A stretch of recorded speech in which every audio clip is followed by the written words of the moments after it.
నమస్కారం. విజయం ఈ మాట వినగానే మనందరికీ భలే ఉంటుంది కదా. కాని మనలో చాలామందిని ఏదో ఒకటి వెనక్కి లాగుతూ ఉంటుంది.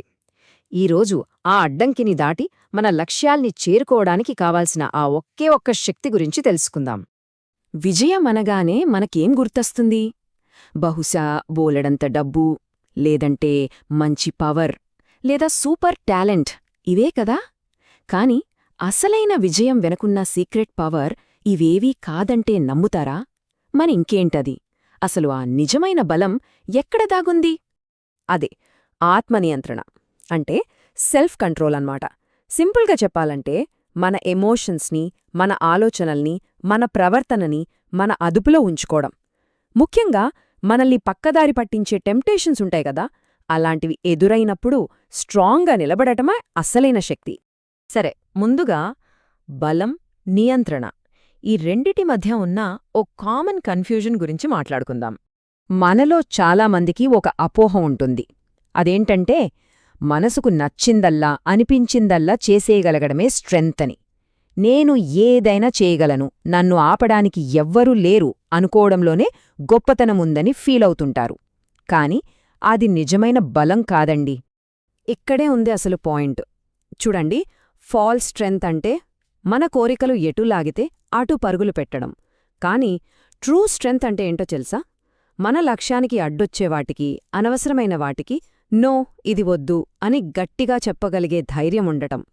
అందుకే ఈ మాట బాగా గుర్తుపెట్టుకోవాలి.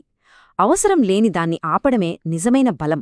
అంటే ఏది చెయ్యాలో తెలుసుకోవడం ఎంత ఇంపార్టెంటో, ఏది చెయ్యకూడదో తెలుసుకుని దాన్ని ఆపగలగడం అంతకంటే ఇంపార్టెంట్.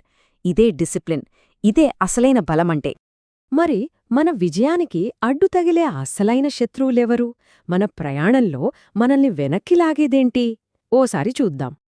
ముఖ్యంగా మనల్ని వెనక్కి లాగే శత్రువులు ముగ్గురున్నారన్నమాట. Number 1, temporary pleasure.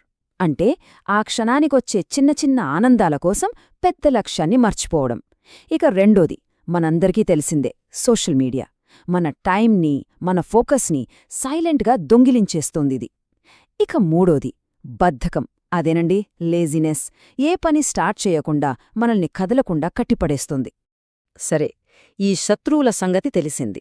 మరి వీళ్ళనెదుర్కోవడమెలా? అసలైన బలాన్ని, అంటే ఆ సెల్ఫ్ కంట్రోల్ని ఎలా పెంచుకోవాలి? దాని ఫౌండేషన్స్ ఏంటో ఇప్పుడు చూద్దాం. దీనికి రెండు పిల్లర్స్, సింపుల్ కానీ చాలా పవర్ఫుల్. ఒకటి, మన సమయాన్ని మన కంట్రోల్లోకి తెచ్చుకోవడం. 2, మన ఆలోచనలను మన కంట్రోల్లోకి తెచ్చుకోవడం. ఈ రెండిటి మీద గ్రిప్ సాధించామంటే చాలు, లైఫ్ మన చేతుల్లోకే వచ్చేసినట్టే. సమయాన్ని నియంత్రించడం అంటే ఏంటి? సింపుల్.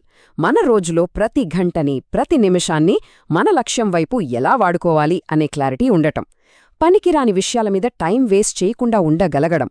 ఇది గనక చెయ్యగలిగితే లైఫ్లో జరిగే మార్పు మామూలుగా ఉండదు, ఖచ్చితంగా. ఇక రెండోది, ఆలోచనలని కంట్రోల్ చేయడం. మనసులోకి నెగటివ్ థాట్స్, అనవసరమైన ఆలోచనలు ఇలా బోలెడు వస్తుంటాయి. వాటన్నిటినీ పక్కన పెట్టి మన ఫోకస్ని మన గోల్ మీద పెట్టగలగాలి. మన ఆలోచనలు మన కంట్రోల్లో ఉన్నాయంటే ఇక సక్సెస్ మనకు చాలా దగ్గర్లో ఉన్నట్టే. రైట్. ఇక ఫైనల్గా ఈ ఆత్మనియంత్రణ వల్ల మనకు దొరికే అల్టిమేట్ రిజల్ట్ ఏంటి చూద్దాం. ఇక్కడ మనం గుర్తుంచుకోవాల్సిన విషయం ఒకటుంది. అదేంటంటే ప్రతిరోజు మనం చేసే చిన్న చిన్న కంట్రోల్స్, ఉదాహరణకి అనవసరంగా ఓ వీడియో చూడకుండా ఆపేయడం, ఓ అరగంట ముందు నిద్రలేవడం, ఇలాంటి చిన్న చిన్నవే పోగుపడి పెద్ద పెద్ద ఫలితాల్నిస్తాయి. ఈ మాటను మనస్సులో ముద్రించుకోవాలి. మన మీద మనకే నియంత్రణ ఉంటే మనల్ని ఇంకెవ్వరూ ఆపలేరు. కాబట్టి ఈ విశ్లేషణ ముగిసే ముందు మన ముందు మిగిలే ప్రశ్న ఇదే: ఈ ప్రయాణంలో మనల్ని నిజంగా ఆపుతున్నదేమిటి? మన ఆత్మనియంత్రణకు అడ్డుపడుతున్న ఆ శత్రువు ఏది? ఒక్కసారి మనల్ని మనం ప్రశ్నించుకుందాం.